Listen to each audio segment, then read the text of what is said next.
All right, today got a nice little stack of. I think these are all mostly family-friendly comics. It's a good variety of young adult, teen, younger kids, a little bit of everything for the kids, and the kids inside of each one about us. But this is a lot of fun. This stack, a lot of great, enjoyable things that we checked out. Some new things, some old things. We're gonna start it out with the Adventures of Bayou Billy. This is September 1989. And yeah, I noticed in here that Amanda Connor did the pencils in here. Inks by Mike Esposito. Yeah. Script by RPM. Not sure who that is. And lettering by Bill Yoshida. Coloring by Barry Grossman. But this was interesting. I had issue 4 that I came across in a bargain box. And Mr. Rigamortis 86 sent me a awesome little care package. And it happened to have issue number 1, so I got to read issue number 1. Issue 4 I'll put away until I find 2 and 3. But yeah, this was a lot of fun. I kind of feel like I read this in the past, but I'm not positive. 89. I'm surprised I don't have any of these that I just first came across them now. Considering I got tons of 80s and 90s comics when I bought out the one comic shop. But yeah, it's The Adventures of Bayou Billy. Lots of fun. Basically a Crocodile Dundee style character that lives out in the swamp, takes care of what he has to, helps out who he needs to, deals with the critters throughout the environment and stuff. Comes across a case where there's some evil-minded characters threatening certain people, and he just happens to have a thing for I think she's like a district attorney, possibly a big time. Well, no, she's more of a fancy lawyer, so she wouldn't be a DA style. She'd be her own personal lawyer, and she goes out on the case and tries to get some extra information. And when she does, she comes across some information and that she shouldn't have, and the evildoers find out about it and want to take care of her because of it. And it's cool because we get to meet 3 of Bayou Billy's military friends. The 4 of them were in a military outfit together and got set up on a certain deal that ended up basically making them look bad when it was they were just following orders and stuff. But yeah, getting to meet these characters with Bayou Billy, I mean, they shouldn't have just called it The Adventures of Bayou Billy. They should have gave it some type of gang name, not gang name, but team up name, and had all 4 of the characters be the main focus instead of just Bayou Billy. So I'm curious where 2, 3, and 4 are going to go, if we're going to have some of the other members, something happened to them or anything like that. But yeah, this was definitely a lot of fun. Basically, a Crocodile Dundee character in the bayou. Set on the computer keys because I'll actually stop the video. I got this big comic that I mentioned a while back. I love the movie, watched it a bunch of times when I was younger, and this is basically exactly the movie, a little bit different visuals and stuff with some parts, but other than that, it's basically the movie. I don't remember a double double looping roller coaster that they were trying to go on and stuff. I remember the ride that he was trying to get on. He was too short for, but I don't remember it being a double looping roller coaster and stuff like that. Uh, a little freaky there when he grew into his adult form. but but yeah, this is a fun remembrance of the movie. As far as anything new in here. It was just basically the film in comic form, and I'm happy. I'm happy I picked it up. Got it in my collection. And it's just a nice single comic, so it's like you get the whole movie in a single comic. That's pretty good. I thought for sure I'd get to the end of it and there'd be like 2, 3 more issues coming out that I'd have to find, but thankfully it was a one shot. We got, I believe this is the finale. Yeah, 4 of 4 for Count Crowley. Mediocre Midnight Monster Hunter. Who did big? I mean, I'm not giving people shout outs again. I'm so bad about that. And it's done by Hit Comics. You don't see much of theirs. Huh. Looks like Mark Verheiden, Jack Pollock, John Nyberg, Jim Bradrick, Chris Challener, and Louise Kim, Sheriff Hoff, Jack Pollock. Lots of people that were part of this. But for inks, letters, and colors. All right. Now, Count Crowley. We got David Dast Melkian, Lucas Kettner, Lauren Afe, and Frank Vetkovich. Uh, this story picked up or finalized itself in a way better way. It took her away from the alcoholism. She ends up getting attacked by a certain head vampire, and we find out some unique information that he knows about our character and why he's looking for her to help him. And it crosses over with other hunters and stuff and other monsters in here, but it definitely sets you up for Count Crowley to kind of like take over things and finally be at that matured point where she should be able to do her monster hunting without, uh, hopefully, without the alcoholism and the goofiness, but and just work out what she can. I mean, her mentor, he's in a home on his last legs, so I'm guessing something's gonna happen to him probably in the start of the next issue or something like that, and that's gonna turn it into where she takes over the job. He's been feeding her books and knowledge and all that, but I have a feeling she's gonna end up going on her own here in the next storyline, which hopefully and kind of keep things intact. Don't go falling back into. I mean, you can stick with the AA stuff and that, but I mean, don't get into the uh, nasty drunk. The focusing on that stuff. Let's just focus on the monsters. She is a midnight monster hunter. All right, a mediocre one at that. We got Ghostbusters Back in town. Number 3. I love this story. I love Ghostbusters. I love this group of characters. But we get more information about this ghost that happens to know about the ghost from Ghostbusters 2, the one that basically brought all the slime to life, and then the slime brought all the material things in the world to life that it touched and stuff.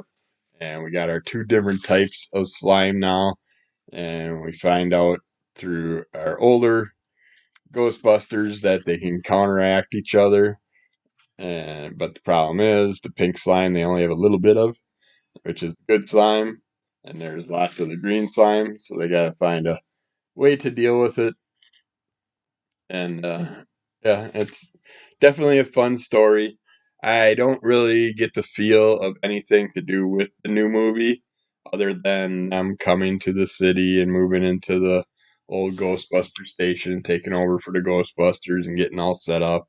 Uh, Other than that, I don't really feel anything relating to the characters from the Frozen Empire or anything like that. But it's fine because it's a good standalone story by itself, and I like that because I was all bummed that it didn't come out that we didn't get all 4 issues or whatever it is before the movie came out, and instead we got uh,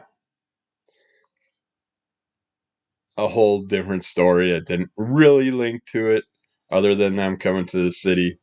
So that way it was fine reading it after the fact and not being like, oh man, I wish I would have known that before I seen the movie or something like that.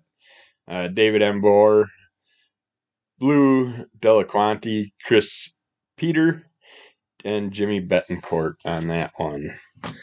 We got Howling Snow, a Kung Fu Fable by Kex Publishing. David Ramirez and Ensol did this. This is a lot of fun. Very historical on the Asian fables and stuff like that. Basically, focus this story on a fox and a wolf type character trying to hunt down. The fox is trying to hunt down the wolf. Comes across this snake character, and she wants him to go after the wolf, but she has to go into hibernation. She can't be in the wintry environment. So she talks the fox, into hunting down the wolf and trying to deal with the wolf. But the wolf has been collecting. I mean, the fox is like has like maybe 100 years of knowledge, whereas the wolf is like 1,000 some years old or whatever, and has tons more knowledge. So you're dealing with that, and you're also dealing with a village full of trappers and stuff like that the fox comes across. There's a story about a nine-tailed fox or six-tailed. I think it's a nine-tailed fox, and then we find out more about our fox character and stuff like that. But this is a really enjoyable, complete one-shot story. 50-cent sticker that they had to put on the damn thing. Put it in a box and mark all the comics 50 cents. Don't put no stickers on my damn covers. But yeah, this was really enjoyable. I don't know. I'll have to look to see if there's any other Howling Snow type stuff out there. But I love that it was a one shot again. And get all the little fable-y things, the Asian fable storylines and the little prophecies and all that stuff. Yeah, that was awesome. I really enjoyed that. And I would definitely read more of those if I came across more of those. And we got Ninja High School, number 194 by Antarctic Press. This one we get more into our G Rangers storyline. Uh, this is Steve Ross, Ben Dunn, Nick Webb, and Hector Negrete. Looks like I should actually have my glasses on. It'd be easier to see what that guy's doing. But we got our evil gal that's starting stuff. She's got her own little scientist. We got our little steampunk scientist working with the G Rangers. The G Rangers gotta go after her because she's causing all kinds of problems, uh, and bringing all kinds of things into the world that shouldn't be here. Certain kaiju's you may know. They have these surfboards. I don't remember seeing those being part of the last two stories. I think they're uh, newly introduced, but they can jump on those and get to their giant G Robo character and deal with the kaiju's that they have to. But yeah, we also get to meet another princess in this story, which I'm not going to give away. But yeah, I loved it. I wasn't big on the G Rangers with the first issue. Second issue started sucking me in. Now this third issue is a blast.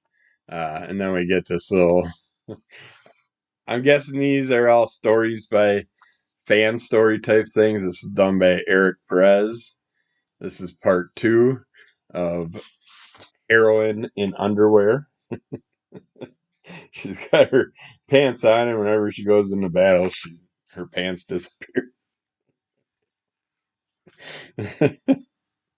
But yeah, it was another fun, enjoyable little story thrown in here. and then yeah, like fan artwork and stuff in the back. But yeah, this makes me want to check out the new G Rangers comic that's coming out. I'm definitely gonna have to see what that's all about now. From James Kochalka, again from Mr. Rigamortis 86, from his wonderful package he sent us. He gave us Peanut Butter and Jeremy. There's 3 issues of this. Uh, I think it's 1, 2, and 4. We're missing issue 3, but like he said, you don't really need. I mean, they kind of play out nicely as one shots. Well, that's cool, but yeah, I'm still gonna look for issue 3. uh, it's black and white comics about a cat. It's basically a look at a life of a cat and kind of what a cat feels like they're doing. Cat feels like every day he's got to go to work, got to look at paperwork, got to sit there and answer the phone. Phone rings, go knock it off the hook. Paperwork needs to be done. He just goes through the piles of paperwork and just trashes everything. Basically, typical cat stuff, but they turn it into a fun little play. Like the cat's got his work outfit on, his hat and tie, and going off to work every day, doing his thing. And he comes across when he's out because he wants some tape to fix some pages that he ripped up. And his owner didn't have any tape around.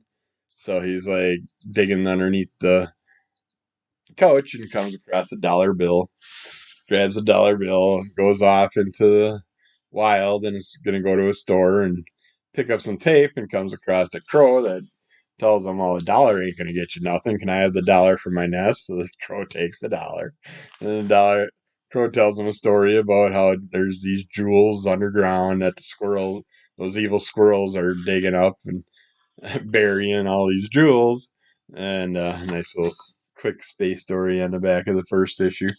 and it's basically the crow's constantly conning the cat, like crows do. Crows are basically little shits that basically like to collect things, and as the stories go on, we find out the crow has multiple nests, and the nests have different things that are putting the nest together and all that stuff. And it's just, yeah, it was really enjoyable. I liked it.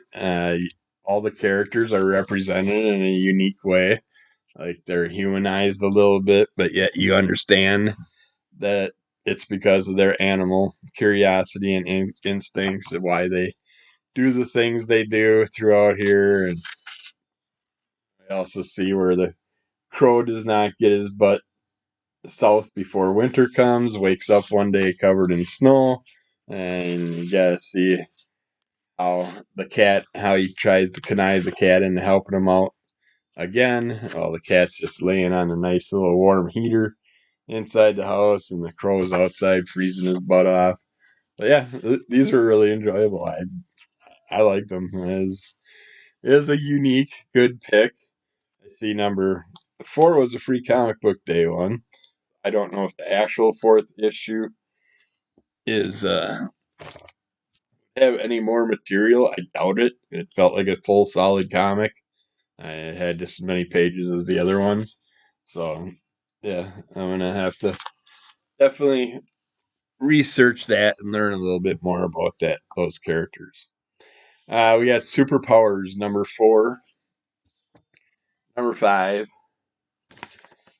and number 6 from Art Baltazar. These are always a blast. Uh, these storylines, you're dealing with the um, what is the Legion of Doom and the Justice League battling it out. We got Kal-El's little cousin or whatever, and his little nephew, or I don't think he's his son. I think it's like his nephew, uh, or brother. Yeah, they are brothers, but they're going back and forth whether Jor-El or Kal is their main uh, adult influencer or whatever. Uh, but we get a lot of things with the Brainiac world and stuff going on between these issues, and our characters trying to do the opposite of Superman, try to get him to kind of like, and basically you got the Brainiac side, the evil side, the Kal-El side, the good side, and they're basically fighting back and forth. They're just trying to basically influence the younger generation and deal with them. At the same time, our Justice League's dealing with the Legion of Doom, and they're bringing Starro in to help them out. Legion of Doom is, and with the Starro character, of course, they'll send all the little Starros out and brain brain warp our characters into doing whatever they want. Basically, controlling them, putting their mind, calming their mind, and stuff like that. Uh, and the battles just keep going deeper and deeper with our Bizarro character and the Legion of Doom, and we end up having Apocalypse, well, Darkseid of Apocalypse, but Darkseid comes into the story and starts a bunch of trouble while they're dealing with our Bizarro characters, and eventually Darkseid brings a bunch of demons into our world, and our characters have to deal with it. Gordon of Gotham comes in. We got Hawkman helping out, and just some characters I have no idea who the Golden Pharaoh is and stuff. I don't know those characters. I'm guessing they might be Firestorm. I know, but not sure about the Golden Pharaoh. It might be like a Hawkman character. I'm guessing if I had a guess. But yeah, Superman and Bizarro's mom, I guess. She has a lot to do with these stories in these issues. And eventually our super pets, a couple of them, happen to make an appearance. Superman's dog and Batman's dog happen to pop up in the scene to help with the battles. But yeah, this is a lot of fun. Oh yeah, Shazam also makes an appearance in these, and I don't want to give that away, but Lex Luthor and Superman's dad happen to have a little discussion in the uh, Superman's home planet area. And then our last ones is Tiny Titans number 12, 13, and 14, also by Art and Franco. And these are great with the young versions of our Teen Titans characters. We got our Deathstroke dealing with having to take a break as principal for the school, and he's gonna let Darkseid take over for the day while he goes off because he just so happens to get some tickets for a event, and he wants to go, so he lets Darkseid take over, who basically is the cafeteria cook, and now he's gonna get to play principal for a day while Trigon and Deathstroke go off and to their event. And while they do, Darkseid kind of over advances his powers, and you can imagine what he's going to do to the Tiny Titans and things he's going to make them do. Uh, we get I love on the bag of uh, dang it, her name left me. Beast Boy's got a thing for Raven. Raven's sitting there feeding some birds, and the squirrels decide to come try and hang out. She's yelling at the squirrels and everybody get away from her because she's got a bag of oh yeah nuts. I like how at one moment the bag says nuts and stuff, and the other moment the bag says oh yeah nuts. It's written on it. But yeah, she's just sitting there trying to feed birds, and all the squirrels come too, and she's yelling at them to leave.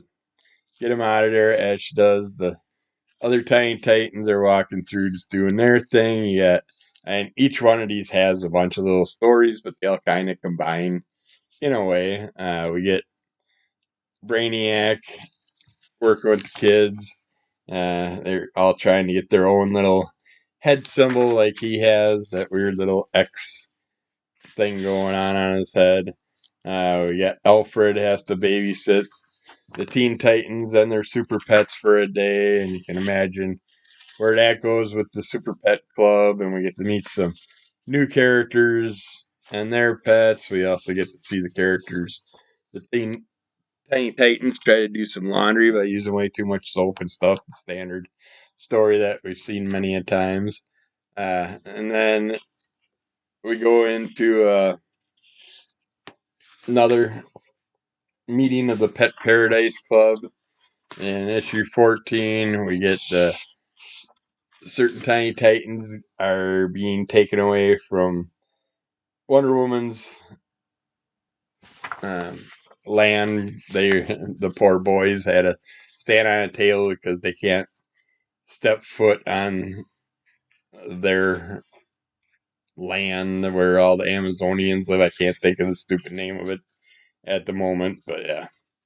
Then there's a little robot vacuum incident, or robot vacuum kind of like goes awry and causes all kinds of problems in the house, and the Teen Titans have to take it down. Uh, we also get a certain pet that helps out along the way. And then we get the story, which we've just read this one a bunch of times, though, where